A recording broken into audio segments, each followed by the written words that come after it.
तो hello student, काफ़ी दिनों से वीडियो अपलोड नहीं हो रहा था। कारण था कि बच्चों का छुट्टी चल रहा तो एक्स्ट्रा क्लासेस वगैरह बहुत सारा हो जाता था, इसलिए ज़्यादा समय नहीं मिल पाता था। ठीक है, बट अब से लगभग हफ्ते में 4-5 वीडियो अपलोड हो जाए करेगा। ठीक है, और अब हम लोग नया चैप्टर क्लास 10th मैथ्स का स्टार्ट कर रहे हैं और वो चैप्टर नाम है पॉलिनोमियल। ठीक है, और स्टूडेंट आपको मैं पहले बता देता हूँ, आपका जो सिलेबस है, जो इसमें ये 2.1 है, अगर आप सिर्फ एनसीईआरटी के ये 2.1 सॉल्व करते हो तो आपको ज़्यादा फायदा होने वाला नहीं है, क्योंकि इनमें से आपके पेपर में एक भी सवाल नहीं दिखाई देगा। आएंगे इसी टाइप के, बट बुकों के सवाल लगभग बता रहा हूं, चांसेस हैं कि 95% सवाल नहीं आए। ठीक है, तो बच्चे बुक का वो सारा सवाल खत्म करके समझने लगता है कि उसने अपना सिलेबस का एक चैप्टर कंप्लीट करना है, जबकि ऐसा नहीं है। ठीक है, तो बिल्कुल हम लोग इस चैप्टर को स्टार्ट कर रहे हैं बिल्कुल बेसिक के साथ। तो आज की लेक्चर जो 15 से 20 मिनट होगा, उसमें मैं आपको बिल्कुल बेसिक सी बातें बताऊंगा कि बेसिकली हम लोग इसके अंदर पढ़ने क्या वाले हैं। ठीक है, बिल्कुल छोटे सिलेबस से स्टार्ट कर रहा हूँ स्टूडेंट। तो सबसे पहला वर्ड देखिए, पहला वर्ड लिखा है कि वेरिएबल क्या होता है। इसे हिंदी में कहते हैं चर, यानी चेंज इन वेरिएबल, मतलब जिनका मान बदलते रहता है उसे कहते हैं हम लोग चर।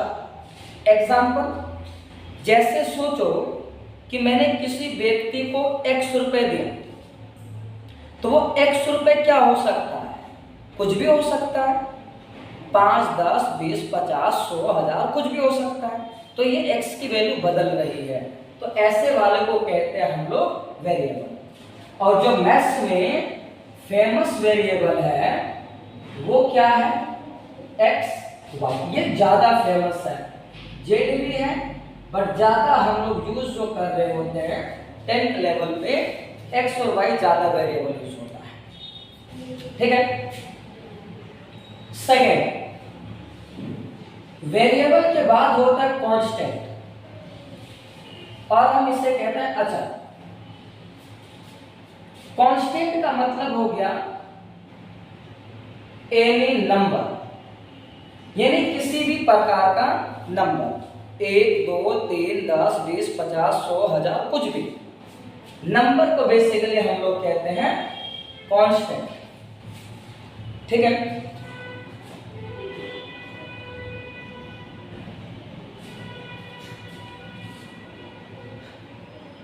ठीक है स्टूडेंट। तो अब यहां पे आपको दो बातें और ध्यान से समझना पड़ेगा। देखो, कांस्टेंट और कांस्टेंट टर्म, ये दोनों अलग अलग वर्ड, ये अचर और ये अचर पद, ये दोनों अलग अलग चीज है। ठीक है, कांस्टेंट का मतलब हो गया कोई नंबर की बात कर रहा हूं मैं। ठीक है, एनी नंबर। और अचर पद यानी कांस्टेंट टर्म का मतलब है कि विदाउट वेरिएबल टर्म, बिना चर वाला पद, उसे हम कहते हैं कांस्टेंट टर्म। जैसे लेट्स से एग्जांपल, ये 2x लिखा, तो हम इसे बोलेंगे वेरिएबल है ये हमारा।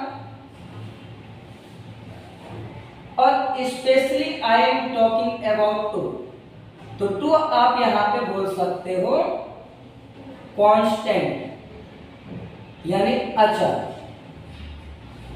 बट इस पूरे को बातें बोलना है ना, तो देखो ये टर्म है, पूरा मिलाकर बोलेंगे टर्म। बट इस टर्म में देखो वेरिएबल है या नहीं है, तो है, तो हम इसे सीधा बोलेंगे वेरिएबल टर्म है ये। कैसा टर्म है ये? वेरिएबल टर्म है, ठीक है।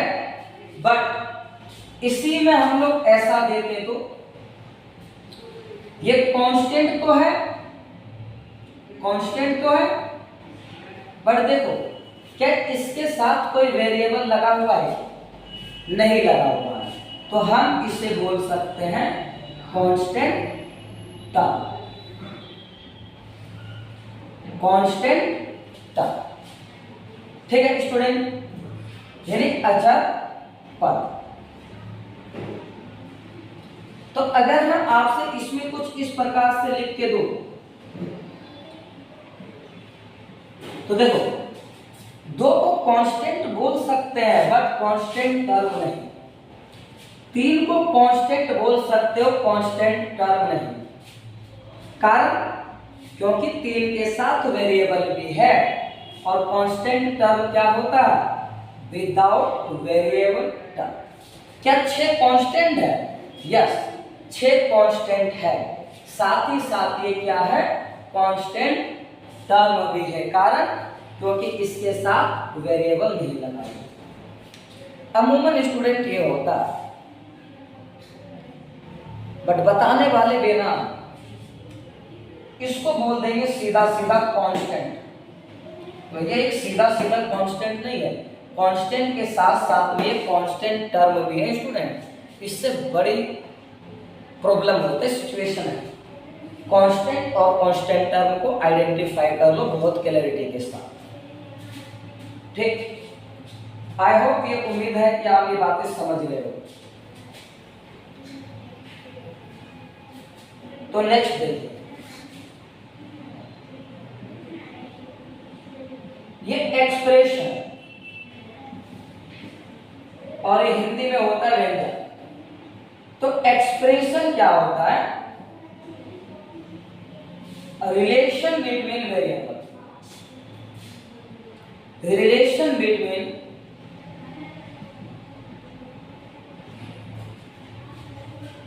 वेरिएबल बोलो या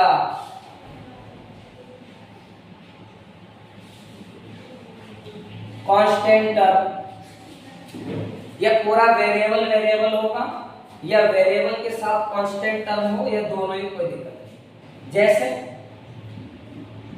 x + y + 3, तो ये भी वेरिएबल है, ये भी वेरिएबल है, ये कांस्टेंट टर्म है।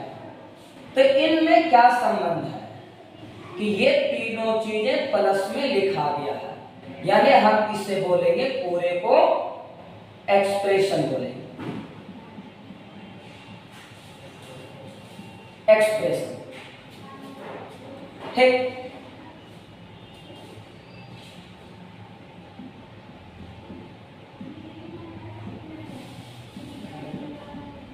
क्या ये भी एक्सप्रेशन है? यस।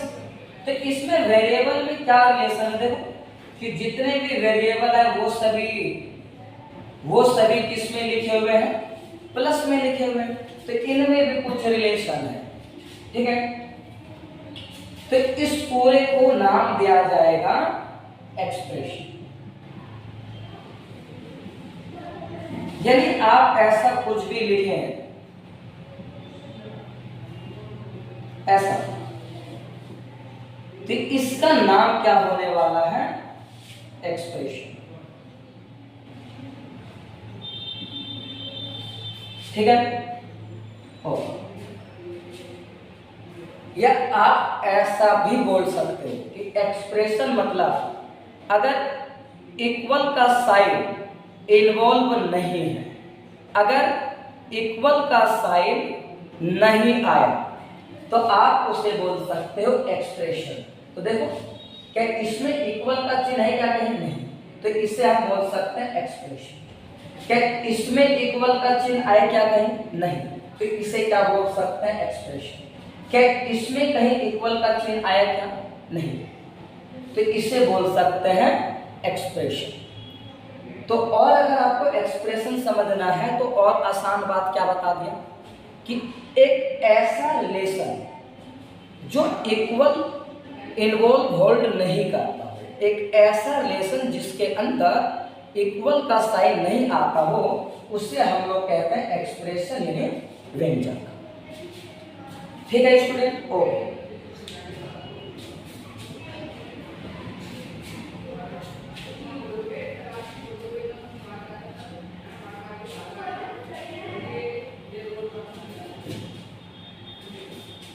देखना आगे और अब बात करते हैं हम लोग इक्वेशन,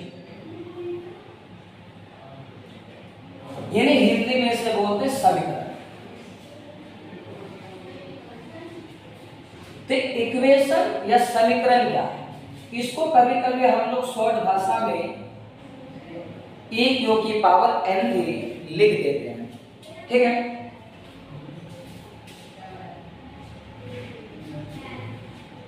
तो समीकरण क्या होगा? ध्यान देना, एक ऐसा रिलेशन जिसमें इक्वल का साइन हो उसे हम कहते हैं इक्वेशन, या एक्सप्रेशन इक्वल टू में क्या हो? जीरो। एक्सप्रेशन इक्वल टू में क्या हो? जीरो, तो हम उसे क्या कह सकते हैं? इक्वेशन। या कोई एक ऐसा रिलेशन जिसके अंदर इक्वल का साइन आता हो, एक ऐसा रिलेशन जिसके अंदर इक्वल का साइन आता हो, उसे हम क्या कह सकते हैं? इक्वेशन यानी समीकरण। जैसे देखो, क्या इस रिलेशन में इक्वल का साइन है क्या? यस। तो इस पूरे को नाम दिया जाएगा कि ये क्या है? इक्वेशन है। बट ये देखो, क्या इसमें इक्वल का साइन यूज हुआ है क्या? नहीं, तो ये हमारा इक्वेशन नहीं है। तो इसको आप क्या बता सकते हो कि ये हमारा, और अभी बताया था कि अगर इक्वल का साइन नहीं आ रहा तो हम उसे कहते हैं एक्सप्रेशन यानी व्यंजक कहते हैं। ठीक है? ओके।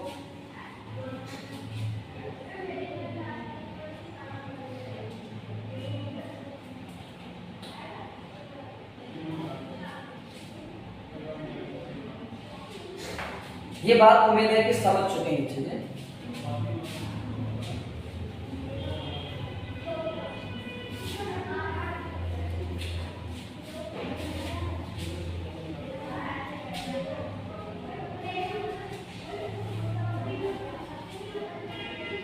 तो इसके बाद देखते हैं स्टूडेंट क्या,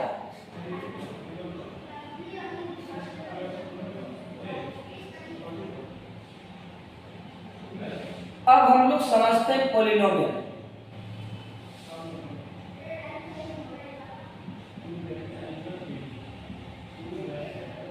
कि ये बहुपद क्या है। देखना बहुपद क्या है, इसके दो कंडीशन होने चाहिए। Use single type of variable. पहला, सिंगल टाइप का वेरिएबल यूज हो, यानी अगर रिलेशन में x यूज हो रहा है तो x ही होना चाहिए, y वेरिएबल है तो y होनी चाहिए, या अल्फाबेट में कोई भी लेटर अगर यूज हुआ है तो वही होना चाहिए। तो पहला क्लियर बात, use single type of variable. दूसरा, कि power of variable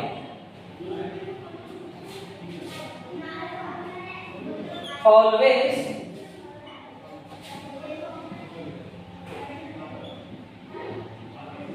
whole number. अब स्टूडेंट ये होल नंबर क्या होता है? इसे हिंदी में कहते हैं पूर्ण संख्या और मीनिंग होता है natural number counting start from zero. जब हम लोग काउंटिंग जीरो से स्टार्ट करते हैं तो उसे हम लोग कहते हैं होल नंबर, यानी 0 1 2 3 4 ऐसे। ठीक, ऐसे नंबर को हम लोग कहते हैं होल नंबर। तो आप सही बताना, चेक करके बताना क्या कौन सा पॉलिनोमियल है और कौन सा नहीं। तो चेक करो,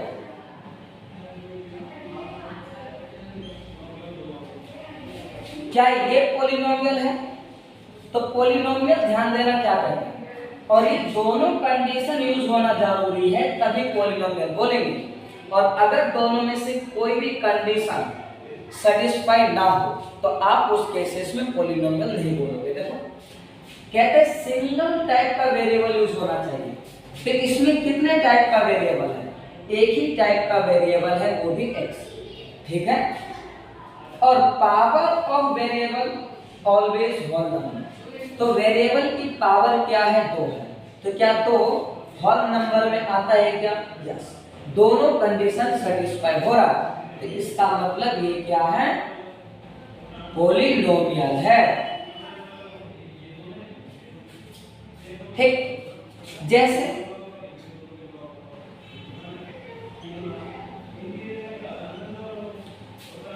क्या स्टूडेंट ये पॉलिनोमियल है क्या? बताना। नहीं, क्यों? क्योंकि देखो इसमें कितने टाइप का वेरिएबल है? x भी है और y है। तो कितने टाइप का वेरिएबल हो गया? 2 टाइप का वेरिएबल हो गया। और यहाँ क्या लिखा है? Use single type of variable. तो इसमें 2 टाइप का वेरिएबल यूज हो गया है, तो बाकी आगे देखने की जरूरत भी नहीं है। तो ये पॉलिनोमियल नहीं है। ठीक, और स्टूडेंट ये पॉलिनोमियल जो है ना, जितने भी पॉलिनोमियल है आप उसे एक्सप्रेशन भी बोल सकते हो।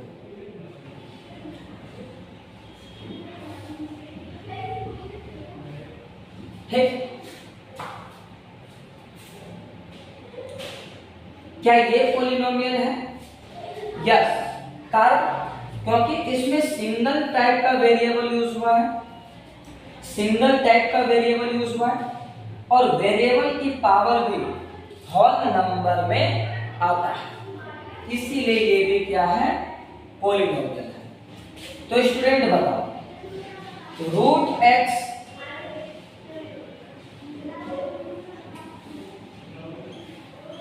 क्या ये पॉलिनोमियल है क्या? चेक करो, सिंगल टाइप का वेरिएबल x हुआ है, यहां पे भी x है, बट यहां देखो ये जो वेरिएबल है इसकी पावर क्या है? 1/2। देखना स्टूडेंट, ये रूट x को हम लोग ऐसे लिख सकते हैं, x की पावर 1/2। सिंगल टाइप का वेरिएबल तो है, लेकिन power of variable always whole number. तो क्या बताओ, 1/2 इस गिनती में आता है क्या? नहीं आता है। इसका मतलब एक पॉलिनोमियल नहीं है। क्या ये स्टूडेंट पॉलिनोमियल है? तो चेक करो, इसमें सिंगल टाइप का वेरिएबल यूज हुआ है और वेरिएबल की पावर यहां 2 है, यहां 1 है। तो 2 और 1 दोनों ही क्या है? होल नंबर्स के अंदर आता है, इसीलिए ये भी क्या है? पॉलिनोमियल। तो अब तक स्टूडेंट आपको ये बता चुका हूं कि कांस्टेंट वेरिएबल क्या होता है, कांस्टेंट टर्म क्या होता है, कांस्टेंट क्या होता है, एक्सप्रेशन क्या होता है? एक्सप्रेशन क्या बताएं? एक ऐसा रिलेशन वेरिएबल या कांस्टेंट में जिसमें इक्वल इन्वॉल्व ना हो, यानी इक्वल का यूज ना किया गया, उसे एक्सप्रेशन कहते हैं। और अगर एक ऐसा कोई भी एक्सप्रेशन जिसके अंदर इक्वल का यूज किया गया हो, उसे हम लोग कहते हैं इक्वेशन। ठीक, ओके। इसके बाद पॉलिनोमियल समझा है। तो पॉलिनोमियल भी हमारा एक प्रकार का एक्सप्रेशन ही है।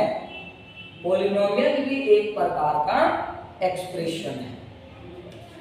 तो ऐसा अगर बात है ना कि all polynomial are expression but all expression are not polynomial. कारण देख लो, ये एक्सप्रेशन है लेकिन ये पॉलिनोमियल नहीं है, बताते हैं क्यों। ठीक है, तो अब हम लोग चलते हैं स्टूडेंट इनके types.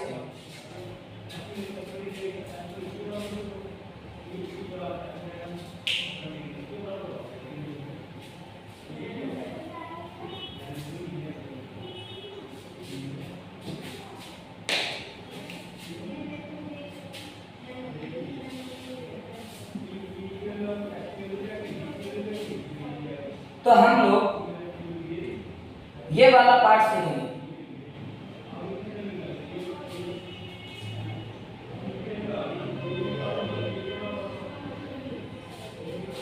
Find the coefficient of expression.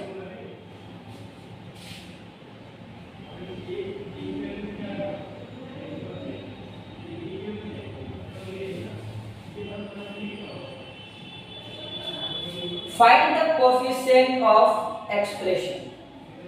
Coefficient ये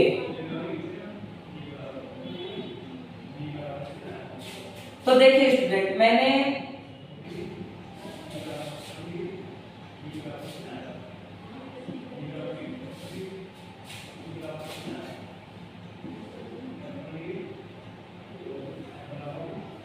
तो ये एक्सप्रेशन है या पॉलिनोमियल है? बताना। ये एक्सप्रेशन है, पॉलिनोमियल नहीं है। कारण क्योंकि इसमें एक से ज्यादा वेरिएबल यूज हो गया है, इसलिए ये पॉलिनोमियल नहीं है, लेकिन ये एक्सप्रेशन है। तो कोएफिशिएंट और हिंदी में गुणांक निकालना स्टूडेंट बहुत आसान है। तो अगर ये पूछा जाए कि x की पावर 6 का कोएफिशिएंट पूछा जाए या गुणांक पूछा जाए, तो कोएफिशिएंट या गुणांक का मतलब है कि मल्टीप्लाई बाय वेस्टेज।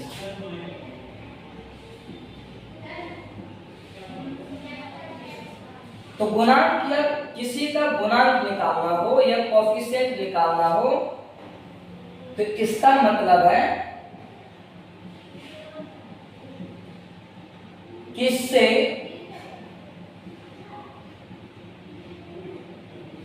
गुणा किया गया है।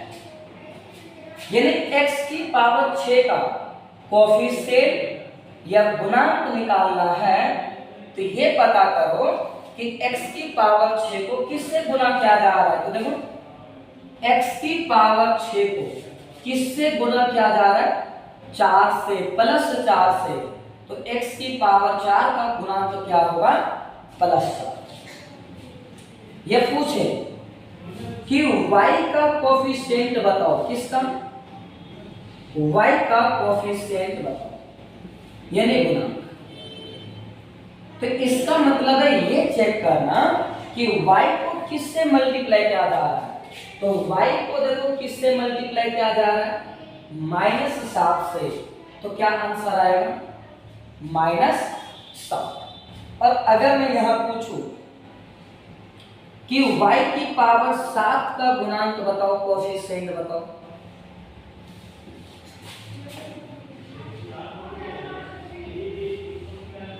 तो बताओ इसमें क्या यहाँ पे y की पावर 7 है क्या?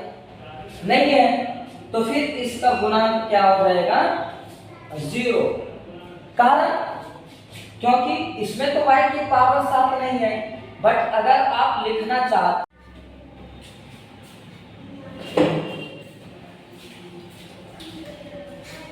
तो यहाँ पे देखो y की पावर 7, तो यहाँ पे y की पावर 7 जो है वो इन्वॉल्व नहीं है, इसीलिए इसका कोफिशिएंट क्या हो जाएगा?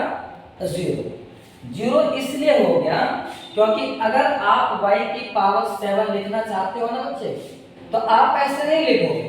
अगर आपने ऐसे लिख लिया तो आप बता रहे हो कि ये एक खुद टर्म है और जिसका कोफिशिएंट क्या है? 1, जबकि तो y की पावर 7 है नहीं, तो क्या आएगा? 0। क्योंकि 0 y की पावर 7 का मतलब खुद ही क्या है? 0। और 0 टर्म में हो या ना हो कोई फर्क नहीं पड़ता।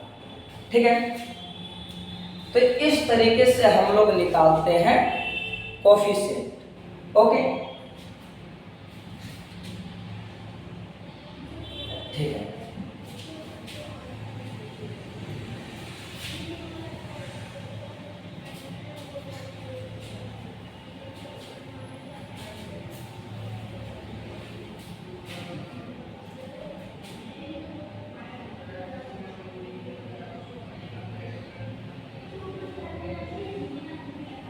तो degree of polynomial, degree of polynomial,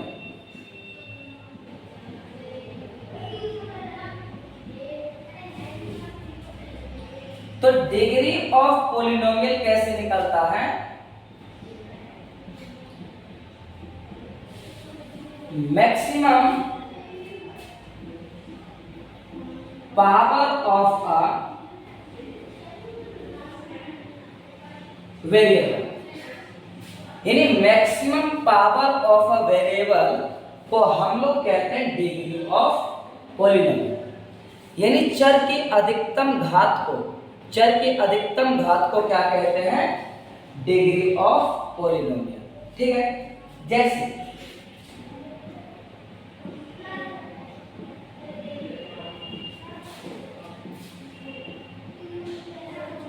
पहले तो बताओ क्या ये पॉलिनोमियल है? यस, क्यों? क्योंकि सिंगल टाइप का वेरिएबल यूज हुआ है, एक्स एक्स एक्स। पावर मत देखना स्टूडेंट, सिंगल टाइप बोल रहा हूं। इसमें किस टाइप का वेरिएबल यूज हुआ है? एक्स, इसमें भी एक्स, इसमें भी, और इनकी पावर भी होल नंबर में आता है, इसलिए ये पॉलिनोमियल है। बट मुझे इसका डिग्री निकालना है, तो इसका डिग्री क्या होता है? तो डिग्री होता है maximum power of a variable. तो बताना वेरिएबल की मैक्सिमम पावर क्या है? तो वेरिएबल की मैक्सिमम पावर क्या है? 6। तो डिग्री भी कितना आ गया? 6। ठीक, अब ये आप निकाल पाओगे। ठीक है स्टूडेंट, तो अब हम लोग टाइप्स ऑफ पॉलिनोमियल पढ़ते हैं।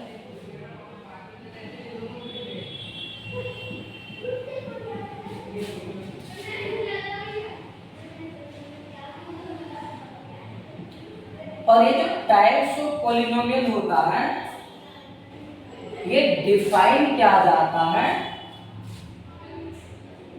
डिग्री ऑफ पॉलिनोमियल, यानी जिस पॉलिनोमियल की जो डिग्री होगा उसके हिसाब से उस पॉलिनोमियल का नाम दिया जाएगा। जैसे देखो ये भी हमारा पॉलिनोमियल है, लेकिन इसकी डिग्री कितनी है? 1 है। ये पॉलिनोमियल है लेकिन इसकी डिग्री कितनी है? 1। और डिग्री 1 है तो हम इसे बोलेंगे लीनियर पॉलिनोमियल, यानी रैखिक बहुपद। ठीक। अगर ऐसा कुछ लिखा हुआ तो इसमें देखो डिग्री क्या है, तो डिग्री क्या बताया, maximum power of a variable. तो वेरिएबल की मैक्सिमम पावर क्या है, 2 है, तो डिग्री 2 है। और डिग्री अगर 2 होता है तो हम लोग बात करेंगे क्वाड्रेटिक पॉलिनोमियल की, यानी द्विघात बहुपद का। ठीक। इसमें बताओ कि डिग्री कितना है, तो वेरिएबल की मैक्सिमम पावर 3 है, तो हम इसे बोलेंगे क्यूबिक पॉलिनोमियल।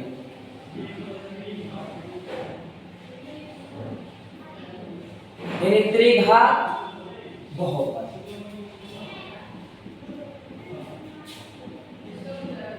डिग्री अगर 4 है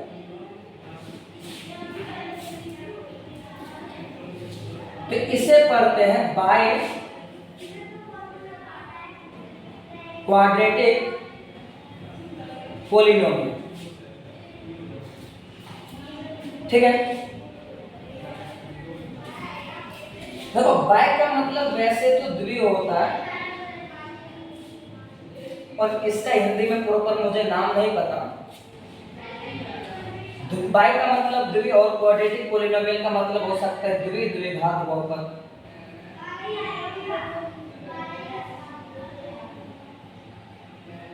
ठीक।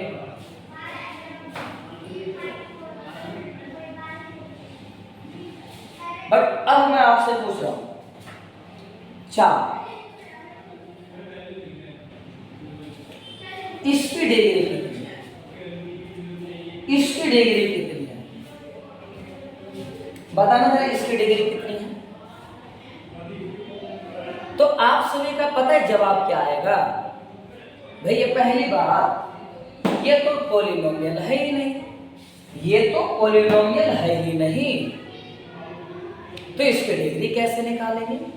बट बच्चे ये पॉलिनोमियल है, 4 पॉलिनोमियल है। जितने भी नंबर होते हैं ना, नंबर, वो सभी पॉलिनोमियल होते हैं। जैसे देखो क्यों होते हैं, 4 है तो क्या हम इसको ऐसे नहीं लिख सकते x की पावर 0 का। देखो 4 को क्या लिख सकते हैं, 4 गुना में x की पावर 0।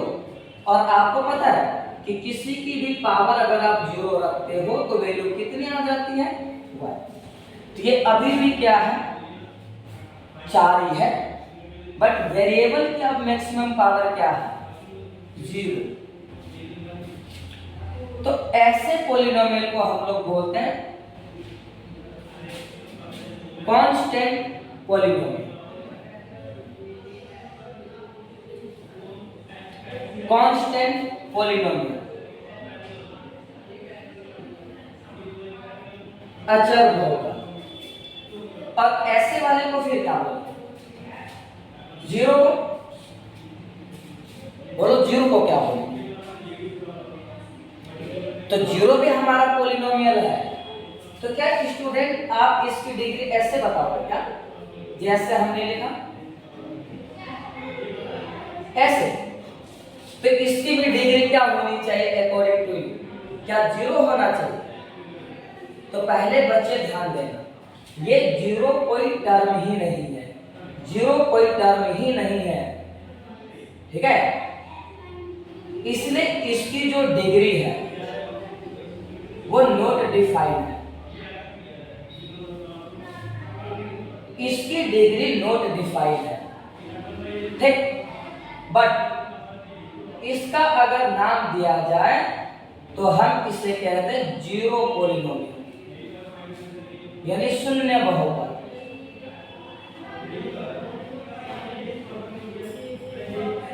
तो ये है स्टूडेंट बेसिक बात। बट हम लोग जो क्लास 10th में पढ़ने वाले हैं ना तो हम लोग लीनियर पॉलिनोमियल की चर्चा करेंगे, ना ही क्यूबिक।